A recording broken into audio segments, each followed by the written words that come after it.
is happening to us? I don't know. This is the most giggly I've seen Bill, though, and it's really funny. Scene. And we're live.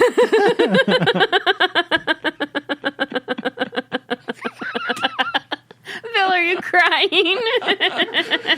Yes. I don't know why. I don't know what to do as an intro now.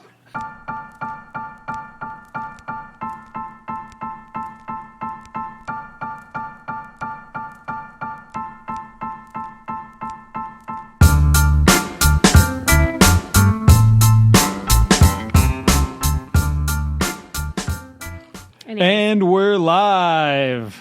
Bill, Katie.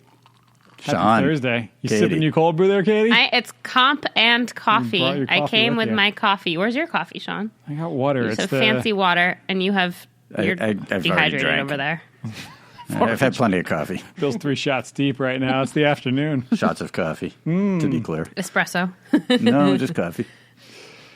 So, welcome back. Thanks, Sean. Couple quick housekeeping notes to cover before we dive into today's topic, the second version, or the second stage of Comp Strategy. Bill, you rightly pointed out, Jerry Seinfeld's a little not happy with us right now. It's true.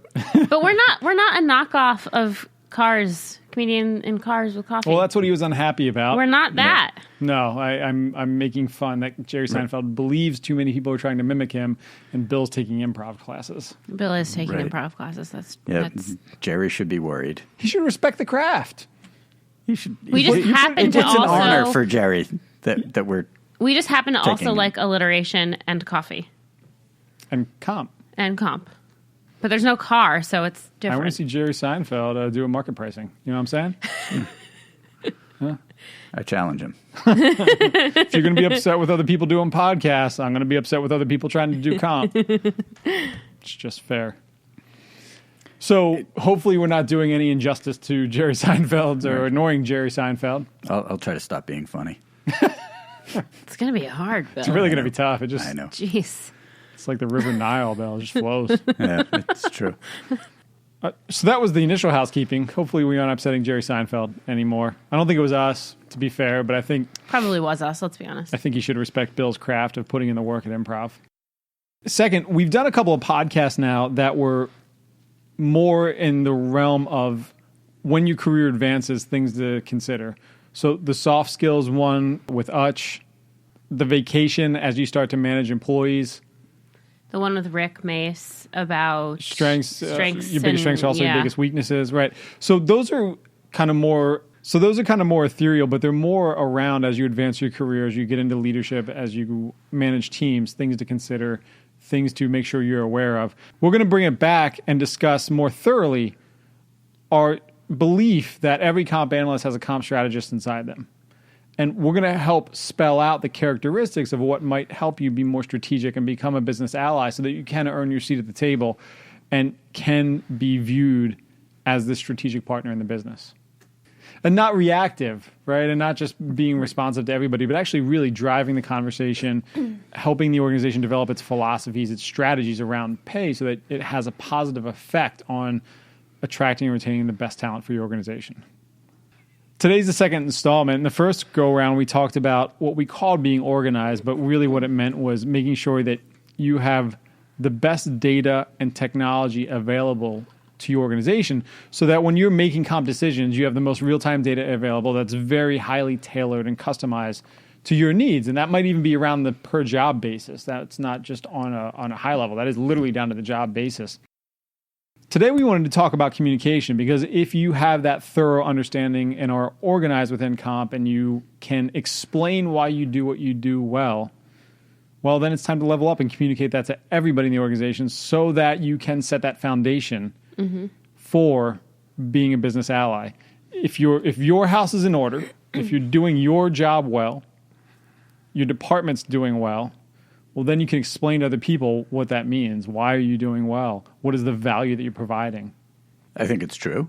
I think there's a lot of value that the compensation person can bring to the table, and that the job is not just to figure out how much to pay people or even how to pay people, but why, and to get the organization to understand the why and to understand better the how, right? Like, sure.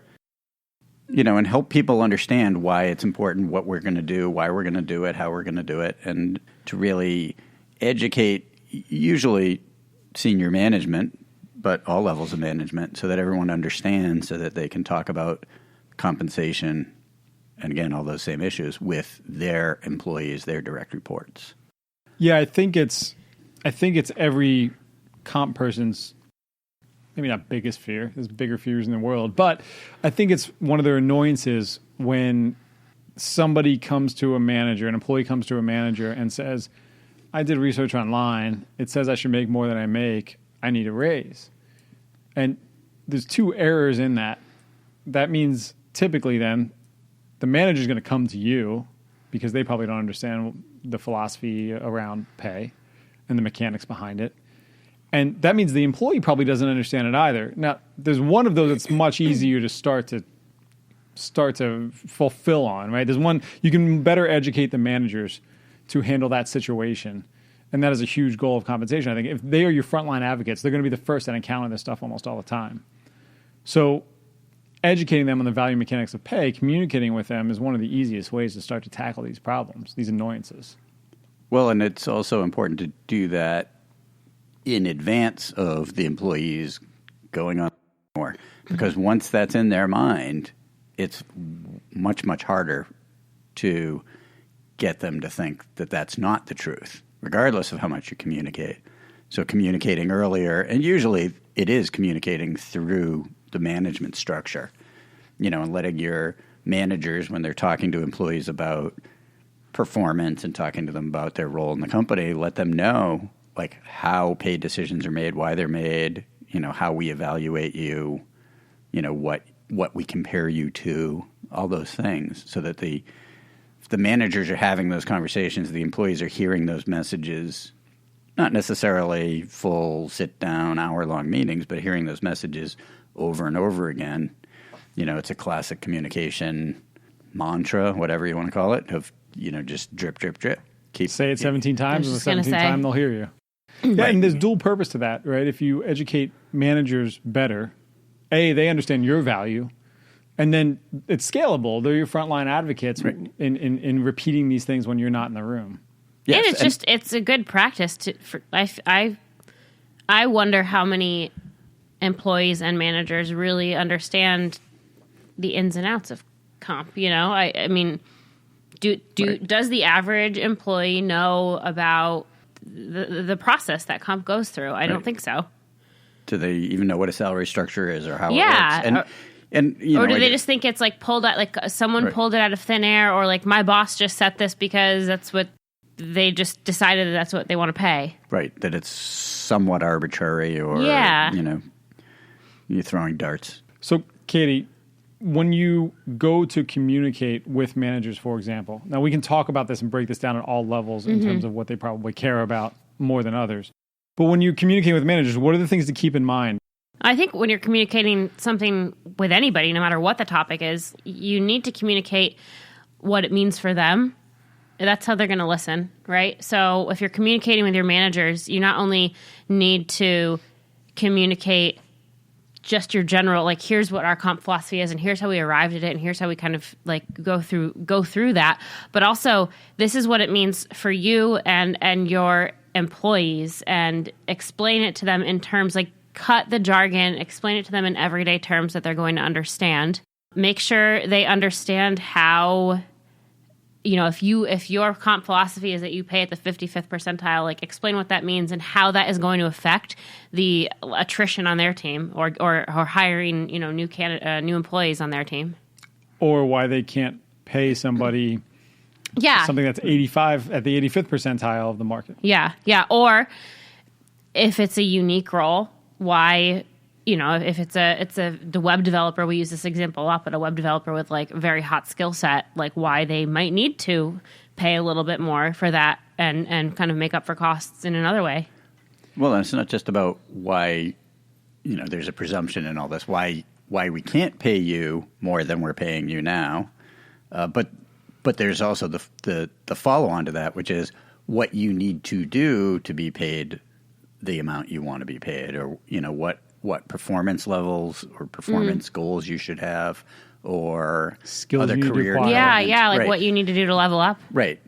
I think, and also, like, in addition to what you were saying, Katie, I think there's a lot about making sure you talk in terms they understand. Yes, I think that's key. You brought that up, and we used to refer to it as like the grandmother tests. How would you explain this to your grandmother? Yep. Or pick any other person that's a An personal 8-year-old. connection far away. An 8-year-old. An 8-year-old, if the average reading level is roughly that of an Yeah. 8-year-old, make sure that you're explaining it in just everyday terms. Right, and don't expect them to know the jargon, and don't expect them to follow on with all the in the weeds. And if you see their eyes glaze over, and it is one of those things, and it gets to Sean's sort of higher level intro. The difference between somebody that operates as an analyst and somebody that operates at a strategic level is you need to understand all that stuff, but you don't need to talk in those terms. You need to be able to explain yes. it, in simple terms, like 1 or 2 sentences, not let me pull out my stats book and show you how a normal distribution works. And you need to communicate with them in like the formats that they communicate with. You can't just be like, I slapped it up on the internet. It was there. Like I explained it. If no one uses your intranet, like you need to make sure that you understand each of your different audience segments and how they want to how they want you to communicate with them and cater to that. Don't make them come to you. You're going to them for this. Yeah, face-to-face still traditionally best. Yeah, To absolutely. the extent it's possible. I'd say, though, Bill, the challenge there is, in terms of communicating this in a language they understand, is if you are an expert, if you are truly an expert in this, you should be able to just explain it simply.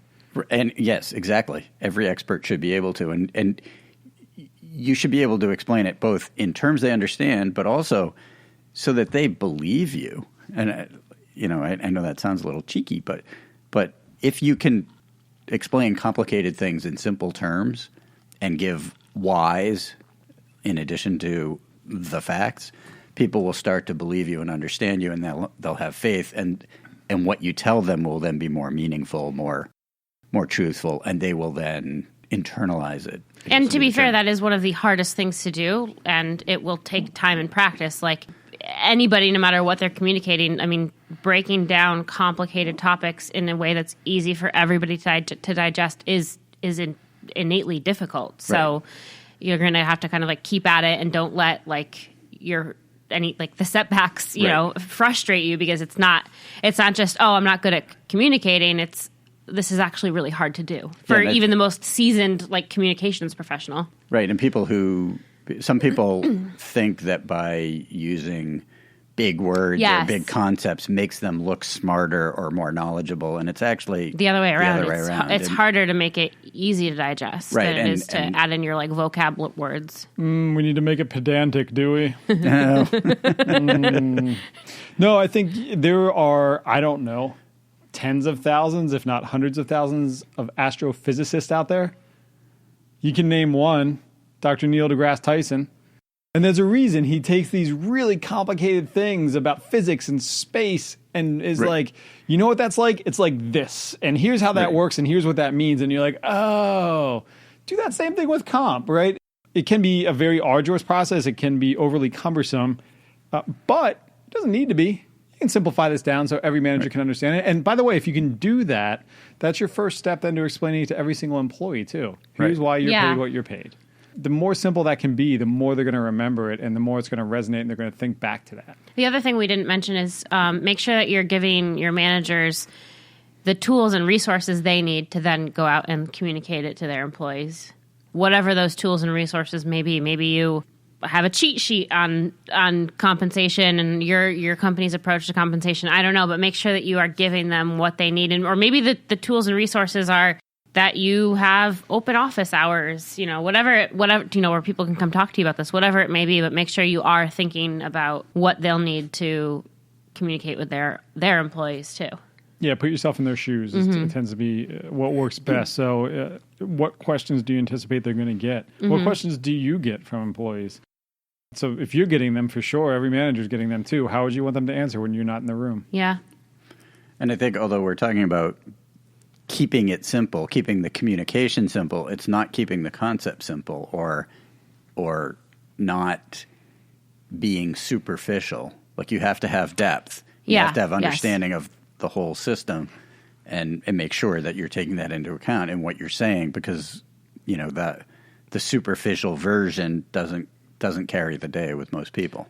Yeah, I think that's right. I think we'll probably get a little bit more into this in the next one in terms of the business ally. But that is foundational for this, right? If you need to understand your craft, what it means and what the trends are happening, how they impact the business well. And if you can do that, like we just said before, you should be able to simplify. But you should be able to go really deep when you need to as well. And you should understand what situation calls for which type of communication. What is it you said? I can't remember which one of you. Could either said before, like, ask why 5 times or something like that. The 5 whys. The 5 whys. You just keep asking, why is that true? Why do we do this? Why is this night different from all other nights? Makes me laugh. But, basically dig deeper. Yeah, any good ideas were mostly Katie's, and I just rip them off. So if it was me, it was probably Katie that said it. Oh, right. It was you. You forgot to footnote Katie. I did. I'm just kidding. So the 5 whys, though, are never take the superficial answer, right? It's why is that a problem? Well, because blah. Why is that the case? What is it that you're trying to do? Keep in product. It's a well-known thing in product development that you ask the 5 whys to get past well, why is it that you're trying to do this? Well, because I can't do this another way that you have it programmed for. Okay. Well, why is it that you're trying to solve that? You get to an answer after you ask the 5 whys. That's really at the core of it. That's not just I can't do this because. Right? Correct. Drill deep. Drill deep. I like it. So we talked a little bit about managers and employees. The other way to go with this, there's probably 2 other ways. One is within your department. How do you explain comp to recruiters, especially because there's typically going to be a back and forth there of pricing jobs that they're looking for, and they might get more real-time market data. How do you have that meaning that they're going to hear what people are making out there in the market, regardless I think of whether isn't it it or not? A similar conversation with them? Similar that you'd have with your managers of explaining, like, here's how I arrived at this number. Here's what we do to get these numbers. Here's what we believe as an organization, as our, in terms of our comp philosophy. And here could be some of the holes with what you're hearing out there from people. If it's wildly off, or, I guess on the flip side, the problem could be that you could not be paying enough for hot jobs. Right. There's probably truth on both sides is what I was going to say, right? The flip side of that is going to be the recruiter's going to come back in your scenario and say, listen, I get your data. I get why you're saying that. Your data is 1 year to 2 years old. Nobody can find anybody with AI and machine learning skills out there. We're going to have to pay a premium for this. What I'm hearing is 20% above what you're telling me. What do you want me to do? Right? So there's truth on both sides of that story. Yeah. Then I would say that goes, we've I think on the last episode, or one of the most recent episodes, we brought up the episode about, or the conversation that we had with Patty McCord of you couldn't afford to, maybe you can't afford to pay someone that rate, but could you afford to lose them either? And if no, then you need to make up the difference, right? And I'm clearly paraphrasing there. Yeah, I'm using a specific example intentionally with those skills, but any hot jobs can be that same thing. I think one of the things that you'll see in the future of comp is that the systems and technology will get good enough to approach everything as a market of one.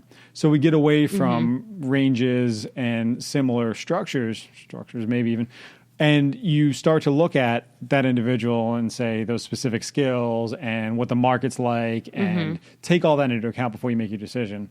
I'm getting ahead of myself here, Bill. That's okay.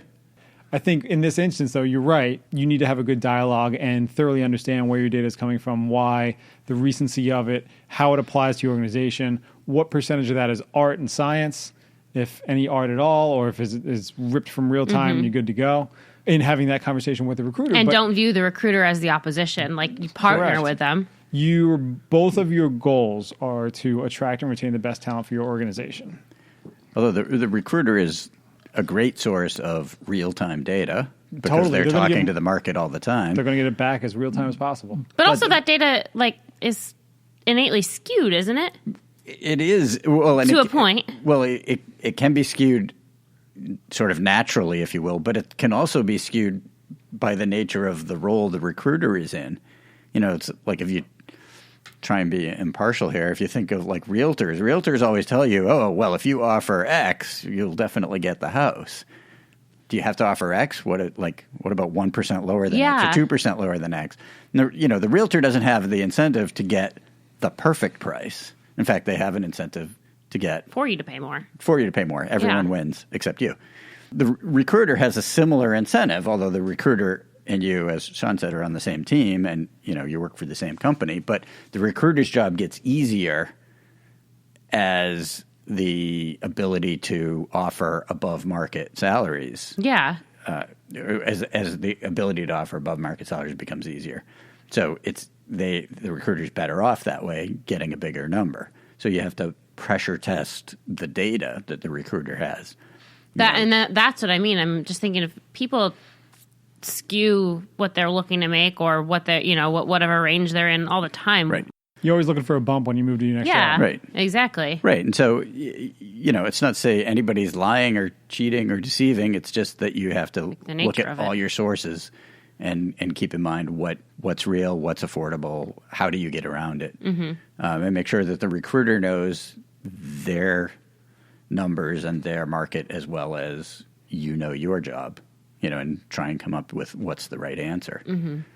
And then I think you were saying this in a different way, and don't be stupid. Don't lose the best candidate ever because you won't go up $1,000 a year. I feel like that too is an important thing too. I mean, we're getting, I guess, off topic of communication here, but future podcast. But we'll be strategic. if it's a $5,000 difference, what's that boil down to annually? Right. $5,000. Well. I meant I guess I meant monthly. Good with the math. I've always said that about you. I meant monthly. Then it would be 60. Can we edit this out? Can we keep this in? I have to go home. So, keep those things in mind and know that I think one of the things we like to say around here anyway is assume positive intent. To your point, correct. Bill, that absolutely the recruiter is trying to accomplish the same goal as you, slightly different way of approaching it. Find that ground, get the deal done. Right. Don't be so stringent or so strict in your thoughts and philosophies that you can't figure out creative and flexible ways to solve problems. There's always a creative solution to a problem. Right. But it comes back to what we're talking about here in this whole series of podcasts is be strategic. Be thoughtful about it. Be thoughtful about it. And the analyst says, this is the market. We'll pay $83,000 for that job. And if 85 is going to close the deal with a great candidate, gets that person in today, that might be the right answer. Yeah. And so the other audience that I was hinting at earlier is executives or leaders in the organization and how you communicate with them, especially because, again, they're probably not going to be well educated on compensation other than personal experience, unless you're talking about a CHRO maybe.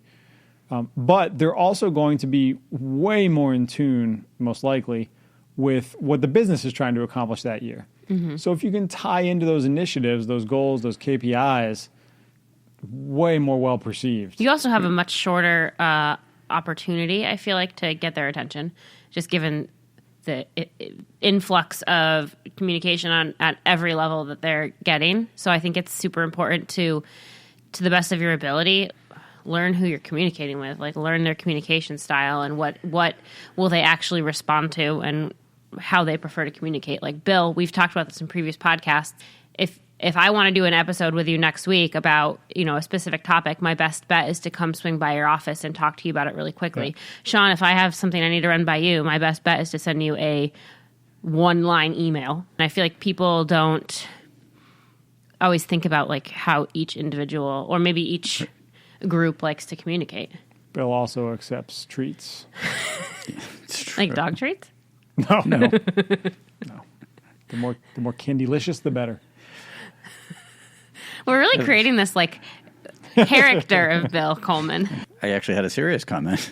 Please. What? You had a what? Sorry to interrupt with actual content. When you're talking to the senior management, the leadership team or whatever, it might be helpful to think before you talk to those people or that person the opposite of the 5 whys, the 5 becauses, and back to my example of should we pay 85 instead of 82 or 83, whatever it was I said. You go and say, I think we should do this because we'll get somebody on board quickly, because we're having a problem delivering a certain new product, because this is creating stress for other people, because the recruiters need to move on to some other job that's also important.